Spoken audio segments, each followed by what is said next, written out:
Very bold of you, Duke Dren. Very bold. Of course, I could run and tell my father about this. But you won't. I've made my own fortune knowing how to read people, and I can see, quite clearly, that you are not so reluctant as your father made you sound. He replied to you. I never even saw the letter you spoke of. Perhaps he thought you not good enough. Not that you aren't, but at the time you were still untitled, and I feel my father would not find a man acceptable if he were not titled in some way. Perhaps Lord Dagoth thinks to marry you to one of the Emperor's sons. It would be a victory indeed to place his blood on the throne of the very empire that has its boot on the neck of our people. Of course, King Helseth would be no better, though he might as well be an imperial in a dunmer suit of skin, and he's far too enamored with certain methods. Methods I may employ after deliberation are his first means of action. All that is without even mentioning that he is already married. I don't think anything less than an heir to the Empire could tempt your father to marry you off to a man who isn't a dunmer. But somehow I think you would rather stay in Morrowind. Unsatisfied you may be with some things here, but it is your home. You're right, yet again. Strange how you seem to know how I feel before I've even said it. Well, one of your age is easier to read than you might think. Now, I hate to bring business into this, but since I have you here, you haven't bought any skooma of late. I was rather enjoying the flow of gold from Alderaan. What happened? At first it was because I was keeping it in my room and my father kept discovering the hiding place.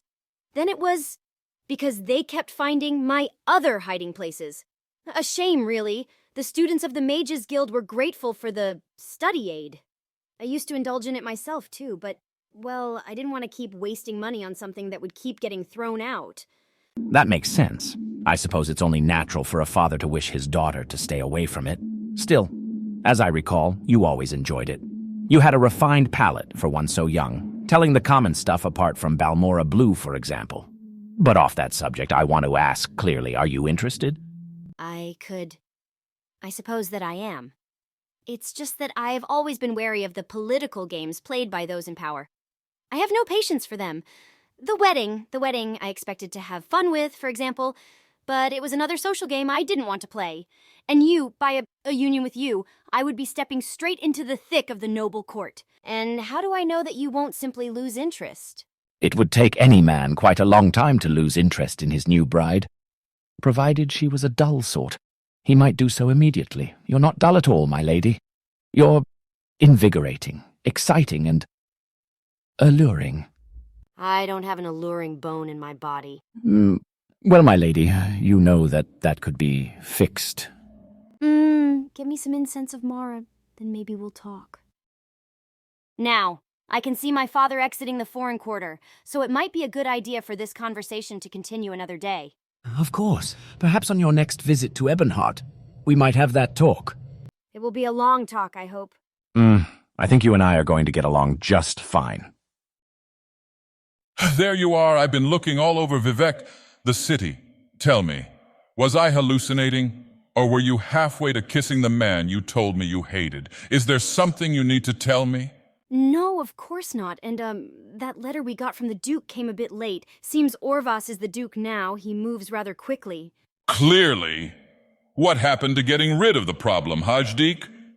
Has he miraculously turned over a new leaf? What is going through your head right now? What's going through my head right now, Dad, is I don't think killing him is the right move to make.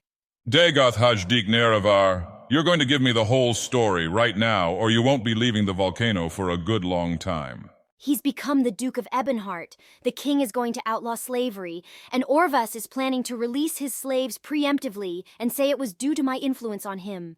I'm not cozying up to him for no reason, and I'm not being reckless. You're being plenty reckless. You just don't see it. Are you planning something? Is that it? Well, I'm certainly not planning to kill him. That would be too easy? Something like that. Let's go home, Dad. After all the excitement, I'd really like to have a nap. Master, there's been a delivery. What is it? Oh my, that's a bottle of Dagoth brandy. Well, as much as I hesitate to say this, you open it and take a sip. Of course, my food taster has to be on a trip to Molagmar when I need him most. Thank you, Master. I imagine this is from Lady Nerevar. A bottle of brandy to celebrate what will happen in the coming months. Or perhaps something to keep on hand for her visit